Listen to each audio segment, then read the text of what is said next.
அனைவருக்கும் வணக்கம். நான் தற்பொழுது நிற்பது ஐரோப்பிய பாராளுமன்ற வளாகத்திலே எக்ஸ்டர்னல் ஆக்ஷன் சர்வீசஸ், அதாவது வெளிவிவகாரத்துக்கு பொறுப்பான அலுவலகத்துக்கு முன்பாகத்தான் நான் இருக்கின்றேன். மிக முக்கியமான ஒரு சந்திப்பு ஒன்றை மேற்கொண்டிருந்தேன். இலங்கை உட்பட ஆசியாவில் இருக்கிற சில நாடுகளுக்கு பொறுப்பான சார்ல்ஸ் வைட்லி அவர்களை சற்று முன்பு சந்தித்திருந்தேன். கிட்டத்தட்ட 1 மணி நேரம் உரையாடல் நடைபெற்றது. அத்தோடு ஆன் வன் ஹவுட், பாலிசி ஆஃபீஸர் சவுத் ஏஷியா, அம்மையார் அவர்களையும் சந்தித்திருந்தேன்.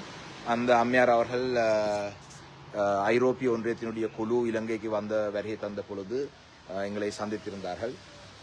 மிக முக்கியமாக இந்த சந்திப்பின் பொழுது பல விடயங்கள் சம்பந்தமாக பேசப்பட்டது.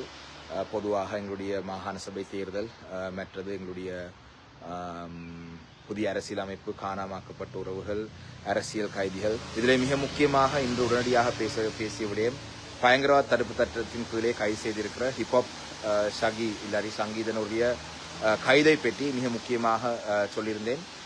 இவருடைய கைது நாங்கள் இன்று நீதிமன்றத்திலே சட்டத்தரணி சாயந்தன் அவர்கள் சென்ற பொழுது அந்த வழக்கானது எதிர்வரும் ஜூன் 20ஆம் தேதி பிற்பாடு ஒரு திகதியிலே குறிக்கப்பட்டிருக்கு.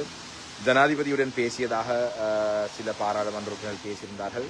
ஜனாதிபதி நீதிமன்றத்தை தான் நாட சொல்லியிருக்கின்றார். ஜனாதிபதி சொல்ல தவிர நீதிமன்றத்தை நாடுறது அது எங்களுக்கு தெரியும். அதை நாங்கள் செய்து கொண்டுதான் இருக்கிறோம்.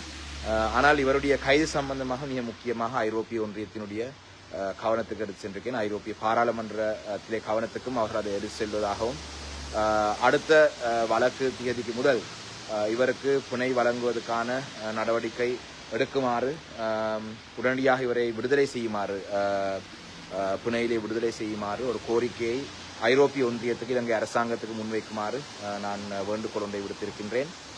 நிச்சயமாக அதை தாங்கள் சாதகமாக பரிசீலிக்கிறதா சொல்லியிருக்கிறார்கள். உண்மையிலே இந்த விடயம் ஒரு கவலையான ஒரு விடயம்.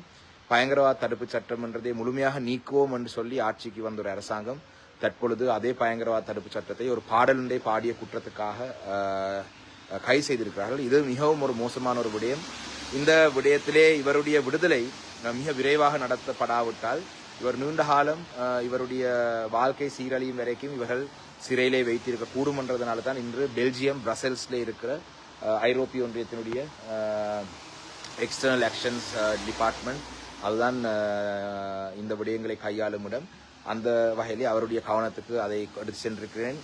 எங்களுடைய கட்சி சார்பிலே ஒரு கடிதம் ஒன்றையும் எங்களுடைய பொதுச் செயலாளர் கௌரவ எம். சுமந்திரன் அவர்கள் தந்து இந்த விடயம் சம்பந்தமாக கட்சியினுடைய கோரிக்கையும் என்னிடம் தந்திருந்தார். இந்த கோரிக்கையும் இங்கு சந்திப்பிலே நான் வழங்கியிருக்கின்றேன். அந்த வகையிலே மிக விரைவாக ஹிப்ஹாப் ஷகி அவர்களுக்கு, சங்கீதன் அவர்களுக்கு விடுதலை கிடைக்க வேண்டும்.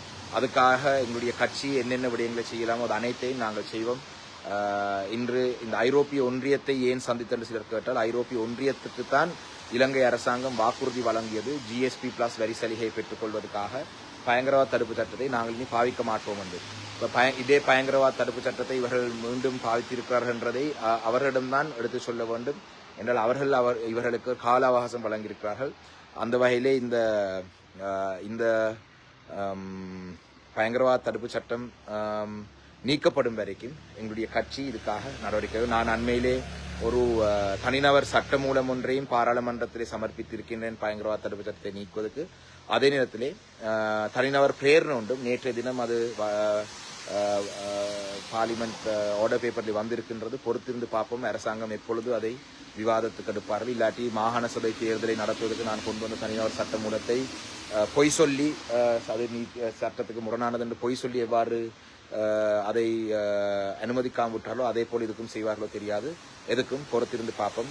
அனைவரும் நாங்கள் இந்த ஹிப்ஹாப் ஷகி அவர்களுடைய விடுதலைக்காக நாங்கள் எல்லாம் ஒன்றுபட்டு குரல் கொடுக்க வேண்டும். இல்லாவிட்டால் எதிர்வரும் காலத்தில் எங்களுடைய இளைஞர்களுடைய கருத்து சுதந்திரம் முழுமையாக மறுக்கப்படும். அதனால்தான் இன்று இந்த கடிதத்தையும் இங்கு வழங்கி இந்த நடவடிக்கையும் நாங்கள் எடுத்திருக்கிறோம். பொறுத்திருந்து பார்ப்போம் என்ன நடக்குது. நன்றி.